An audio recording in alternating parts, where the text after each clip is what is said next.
नमस्कार दोस्तों, मैं डॉक्टर प्रवल गुप्ता, आपका मेरे इस यूट्यूब चैनल में बहुत बहुत स्वागत है। आज का मेरा ये वीडियो एक बहुत ही इंटरेस्टिंग टॉपिक पर बेस्ड है, जिसका नाम है OCD, मतलब कि ऑब्सेसिव कंपल्सिव डिसऑर्डर। देखिए, ये एक मेंटल डिजीज़ है और ये दो वर्ड से मिलके बना है। नंबर फर्स्ट ऑब्सेशन और दूसरा होता है कंपल्शन। ऑब्सेशन मतलब कहीं ना कोई बॉडी में कहीं कोई ना कोई ब्रेन में एक्सेसिव थॉट, अनरीजनेबल थॉट, ज़बरदस्ती का थॉट ब्रेन में इतना ज़्यादा डेवलप हो जाए, जिसकी वजह से बॉडी उसके थ्रू कोई ना कोई रिपीटेटिव एक्शन करने पर मजबूर हो जाए, जिसको हम लोग कंपल्शन बोलते हैं। मतलब कि एक्सेसिव थॉट, कोई भी थॉट की वजह से बॉडी किसी ना किसी एक्टिविटी को करने पर मजबूर हो जाए, या किसी ना किसी रिपीटेटिव बिहेवियर को एक्टिविटी को करने पर मजबूर हो जाए। मतलब ऑब्सेशन की वजह से पेशेंट कंपल्सिव स्टेज में आ जाए, तो इसको ऑब्सेसिव कंपल्सिव डिसऑर्डर बोलते हैं। देखिए, ये एक न्यूरोसाइकेट्रिक डिसऑर्डर होता है। 2% ऑफ द होल वर्ल्ड की पॉपुलेशन इससे अफेक्टेड करती है, जिनमें 1.8% ऑफ द फीमेल्स कॉमनली इसकी सफ़रर होती हैं, और मेल्स का अगर रेशियो देखा जाए तो 0.5% ऑफ द मेल्स भी इससे अफेक्टेड होते हैं। ठीक, अगर हम OCD के टाइप्स या सिम्टम की बात करी जाए तो नंबर फर्स्ट इसमें आती है चेकिंग।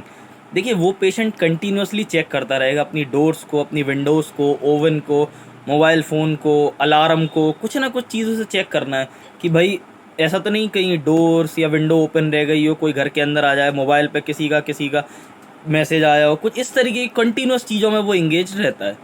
दूसरी चीज़, दूसरा टाइप्स की बात करी जाए तो उसमें आता है कंटेमिनेशन। मतलब कि कोई ना कोई डर्ट या कोई भी ऐसी चीज़ उसको ऐसा लगेगा बार बार कि उसके हाथ में चिपक गई है, जिसकी वजह से वो हाथ धोएगा या कंटिन्यूस नहाएगा, जिसको हम लोग कॉमनली कंटेमिनेशन की कैटेगरी में रखते हैं। जो हाथ धोने वाले सिम्टम को हम लोग कॉमनली वॉशिंग मैनिया के नाम से भी जानते हैं। इसमें पेशेंट एक्सेसिव क्लीनलीनेस की कैटेगरी में आता है, इसीलिए इसका नाम कंटेमिनेशन पड़ा है।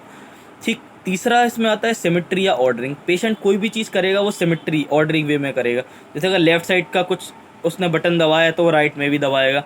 जो भी काम करेगा ऑर्डर वाइज करेगा, या तो फिर नहीं करेगा, और करेगा भी तो बार बार करेगा। ठीक, तो ये सिमेट्री या ऑर्डरिंग की कैटेगरी होती है।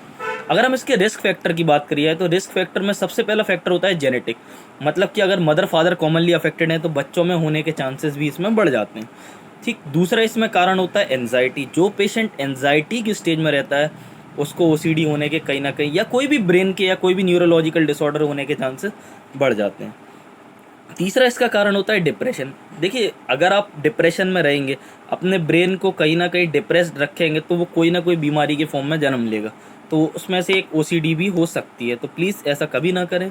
चौथा, इसमें कभी भी ट्रॉमा की वजह से न्यूरोलॉजिकल इम्बैलेंस हो जाए, कोई भी न्यूरोलॉजिकल इम्बैलेंस हो जाए, जिसकी वजह से न्यूरोट्रांसमीटर सीरोटोनिन हो गया, इन सब में इम्बैलेंस हो जाए, एसिटाइलकोलिन या फिर और भी कोई जो न्यूरोट्रांसमीटर्स होते हैं उनमें इम्बैलेंस हो जाए, तो वो भी एक कॉज हो सकता है। ठीक, अगर हम इसके डायग्नोसिस की बात करिए तो OCD का ऐसा कोई डायग्नोसिस नहीं होता कि आप CT करा लिया या फिर MRI करा ली, इससे कोई पता नहीं चलता। इसमें पेशेंट की फीलिंग्स, उसके थॉट्स, उसके एक्सप्रेशन, हर चीज़ को देखना पड़ता है। उसके थ्रू हम उसको पता कर सकते हैं कि ये पेशेंट OCD का सफ़रर है। ठीक, अगर इसके क्योर की तरफ जाई जाए तो OCD का क्योर सिर्फ और सिर्फ मेडिसिन बेस्ड नहीं होता है। इसमें हम लोगों को कहीं ना कहीं साइकोथेरेपी भी करनी पड़ती है। साइकोथेरेपी मतलब उस पेशेंट की काउंसलिंग करनी पड़ती है कि वो उसको किस पॉइंट से ये डिजीज़ आया, तो जो साइकोथेरेपिस्ट कॉमनली कर लेते हैं। ठीक, दूसरा इसमें पेशेंट के माइंड को रिलैक्स कराना पड़ता है। वो रिलैक्सेशन हमें मिलता है योगा या कॉमनली कोई भी मेडिटेशन के थ्रू।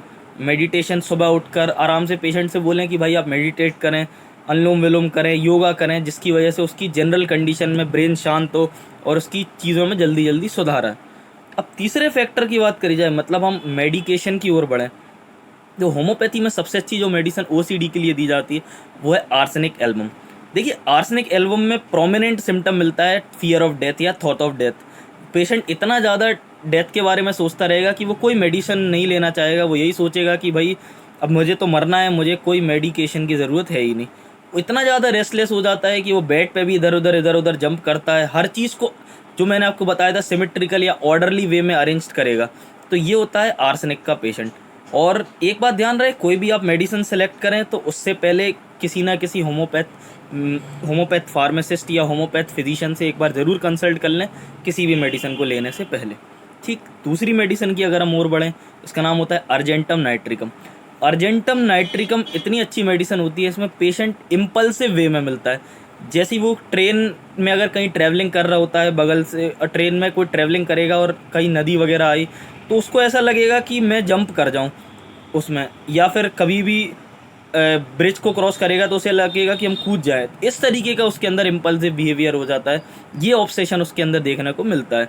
और इसी की वजह से वो पेशेंट रेस्टलेस, एंशियस, कंटिन्यूस वे में रहने लगता है। तो ये थी अर्जेंटम नाइट्रिकम। अगर हम तीसरी मेडिसिन की ओर बढ़ें तो इसका नाम है नेट्रम म्यूरेटिकम। देखिए, मैंने नेट्रम म्यूर का कई अपने वीडियोस में जिक्र किया है, चाहे पीसीओडी हो और भी डेंड्रफ के वीडियो में भी मैंने नेट्रम म्यूर के बारे में बताया है, जिसमें पेशेंट कंटिन्यूसली डोर्स, विंडोज़ को चेक करता रहेगा।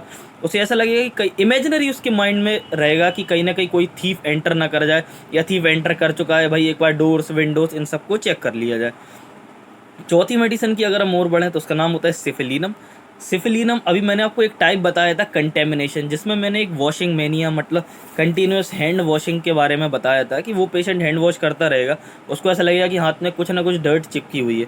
तो वो पेशेंट जो होता है वो सिफिलिनम बहुत सी चीज़ों को उसमें कवर करती है। हैंड वॉशिंग या हैंड वॉशिंग मैनिया के लिए बहुत अच्छी मेडिसिन है सिफिलिनम। ठीक, पांचवी मेडिसिन आती है साइलेशिया। देखिए, साइलेशिया जो होती है वो पिन मैनिया के लिए मशहूर है।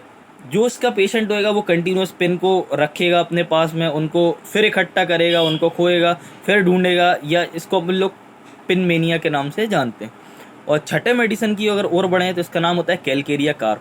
इसका पेशेंट इतना ज़्यादा एग्जॉस्टेड हो जाता है, इतना ज़्यादा मेंटली एग्जॉस्टेड रहता है कि उसे ऐसा लगता है कि मैं कहीं पागल ही ना हो जाऊँ। तो ये भी एक तरीके का ऑब्सेशन कंपल्सिव डिसऑर्डर की कैटेगरी में आता है। और बाकी कई ऐसी मेडिसिन जैसे नक्स वोमिका, कार्सिनोसिनम, जिसमें ऐसा बताया गया कि पेशेंट हर चीज़ को ऑर्डरी वे में पुट अप करेगा, तो वो भी बहुत अच्छा काम करती है। हाँ, एक मेडिसिन और होती है स्ट्रेमोनियम, जिसमें पेशेंट रिलीजियस मेनिया की तरफ बढ़ता है, वो भी इसमें बहुत अच्छा काम करता है। अब यही था मेरा आज तक का वीडियो। अब मिलता रहूँगा, मेरी मदद करें होम्योपैथी को स्प्रेड करने के लिए। Thank you for watching my video. Have a nice day.